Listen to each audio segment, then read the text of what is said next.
After my story went viral, the school had no choice but to respond. I didn't think there would be a third part. After meeting my former teacher and finally closing that chapter, I shared my story online. I didn't name names, I didn't expose the school. I just told the truth. I expected a few comments, maybe some sympathy. I didn't expect it to blow up. Hundreds of messages poured in. Former students, teachers, parents, different countries. Same story. He did that to me too. Not the same teacher, but the same words.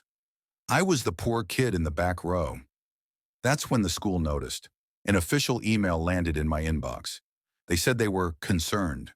They said they wanted to understand the situation better. They said they were reviewing internal culture. I almost ignored it, but then I thought about the kids who are still there. So I replied. They invited me to a formal meeting, not with one person, with a panel, administrators, legal counsel, a student welfare representative. No apologies yet, just careful language. They asked me what I wanted. I told them the truth. Not money, not publicity, not revenge.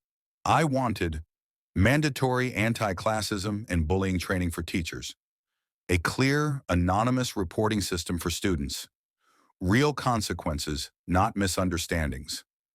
And one thing they didn't expect, a scholarship fund for students from low-income families, books, meals, transportation, dignity. The room went quiet. One of them finally said, "That would require budget restructuring." I said, "So does ignoring it. You just don't see the cost right away." 2 months later, they announced changes, new policies, new training programs, an anonymous reporting platform, and a small scholarship fund. They didn't name me, they didn't credit my story, and I didn't ask them to. Last week, I received a message from a student I've never met.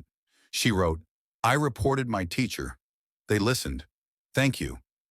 I stared at that message for a long time. This wasn't about my teacher anymore, or my past. It was about turning humiliation into protection, pain into policy, silence into a voice. TLDR.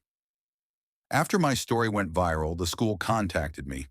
I pushed for real changes instead of revenge, and now students are finally being heard. Have you ever spoken up and been ignored?